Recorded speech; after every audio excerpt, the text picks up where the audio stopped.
Alright, welcome back to the channel, Old City Vlogs, and today we're going to check out the Old Spanish Quarry in Anastasia State Park. There's a sign here, and it says, about 200 yards southeast of the point are the remains of the King's Coquina Quarries. Coquina is a type of limestone composed of mollusk shells and sand and is found along the northeast coast of Florida. Coquina was used in the building of many early colonial structures in San Augustine, including the fortress Castillo de San Marcos. On the back side of the sign, it says, on July 21st, 1821, Major General Andrew Jackson, Florida's first territorial governor, established St. Johns County with St. Augustine as the county seat.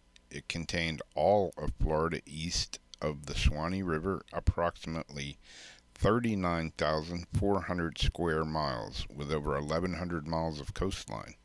Since 1821, more counties have been carved from St. John's original boundaries, reducing it to 609 square miles of land area. So we're going down the trail here, and you can find all kinds. This isn't a long hike, it's only about a half a mile in or so. And so in and out, you're doing about a mile, maybe a little more. But there's several placards along the way, and they'll give you information on various different things, how the quarry was, how the coquina was quarried, I should say, how it was cut, and blocks of it were taken out. And many of the places in San Augustine, including the fort, are made from coquina right from this area. You find about 8 other um, placards in the park and on this trail.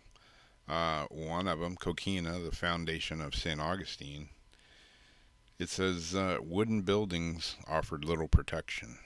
But St. Augustine, founded in 1565, St. Augustine suffered Indian attacks, pirate raids, and military invasions.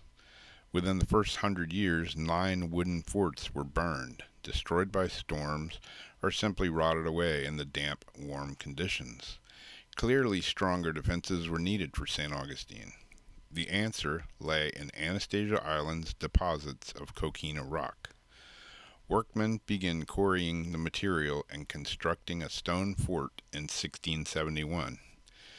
Never again could the whole town be burned. Once the fort was well under way, coquina made available for the construction of royal government buildings and private homes. By 1764, more than a third of St. Augustine's homes were made of coquina stone. Another 40% were made of tabby, an oyster shell and concrete mix. Take a short walk in this coquina quarry and learn about the native stone and its important role in Florida's history. You may also enjoy visiting the Castillo de San Marcos National Monument downtown on the bayfront. At this site, blocks of coquina rock were quarried for construction of the great fortress. In the Spanish town of St. Augustine, Florida, the Castillo protected the Spanish settlement for 200 years. Without the stone fort, Spain may have well lost Florida. In 1702, before the Castillo was finished, British naval and land forces attacked. Vastly outnumbered, the inhabitants of St. Augustine took refuge in the fort. Unable to take the Castillo, the British retreated, leaving the town in ashes. In 1728, British troops marched into St. Augustine from South Carolina. However, they turned back at the sight of the Spanish cannons in the stone walls of the fort. In 1740, James Oglethorpe, British governor of Georgia, laid siege at St. Augustine for 38 days, but again, the fort could not be captured. A lot has changed in this area since the days of the quarry when they were active. But the importance of this coquina stone in the settlement of St. Augustine was recognized in 1970 when this quarry site was listed on the National Register of Historic Places.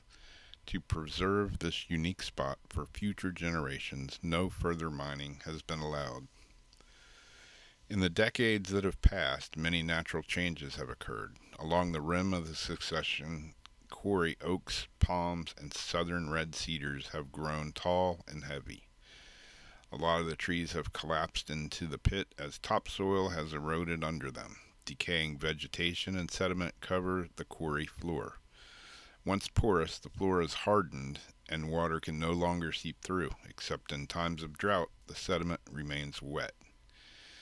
The maritime hammock that once covered this quarry has been replaced by plants that thrive in disturbed areas. Seeds, naturally dispersed by wind and water, now carpet the quarry floor. Then the animals moved in. Water and vegetation attract wildlife. Insects feed on the flowers and breed in the puddles. Birds and reptiles come to feed on the insects and grasses. Once barren, this quarry is now part of a natural cycle of life. Walking along these trails, you'll come in contact with all kinds of birds, reptiles, including lizards, turtles, rattlesnakes, yes, snakes, diamondback rattlers, cottonmouths, black racers, corn snakes, all kinds of snakes love these woods. They love to be in the palmettos, along with spiders and all kinds of bugs. It's Florida, so that's part of being here.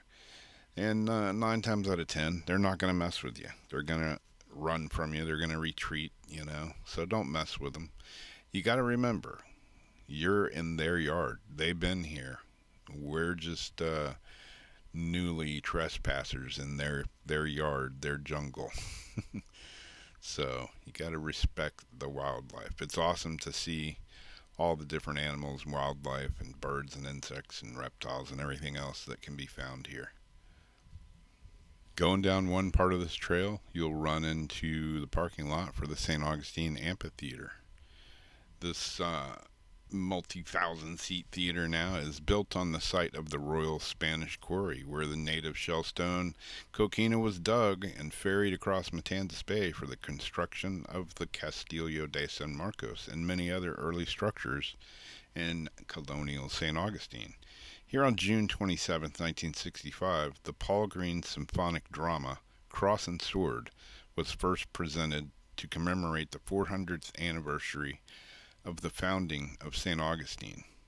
I remember going to that play. It's long been gone. I kind of wish they would bring it back. But I remember going to the Cross and Sword that was in the amphitheater right there for many years when I was younger. Quite a bit younger. Quite a long time ago.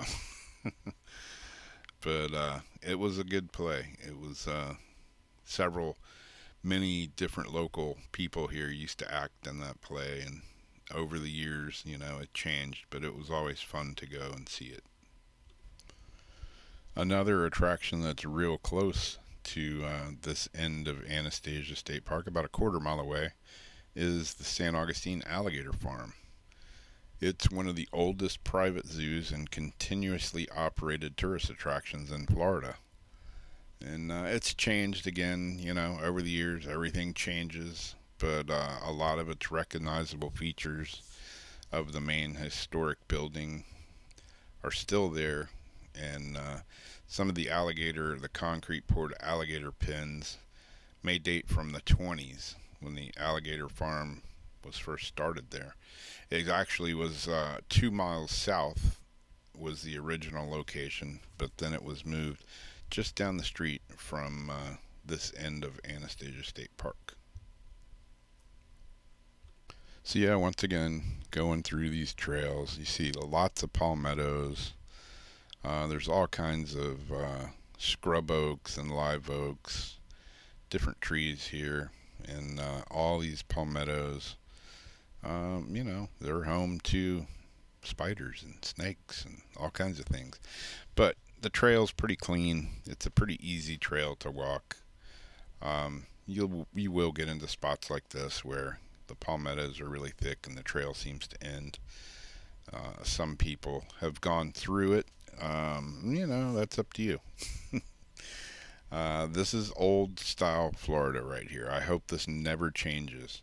There's a lot of developers that want to try to get their greedy hands on a lot of this property, and all kinds of deals have been tried to been, you know, shimshad here and there. But hopefully, this land stays the way it is, the way it was intended to be in a state park, just natural and untouched by developers and whatnot, because it's truly a beautiful place, and we need more of this old style part of Florida to remain here and just let nature take its course the way it does.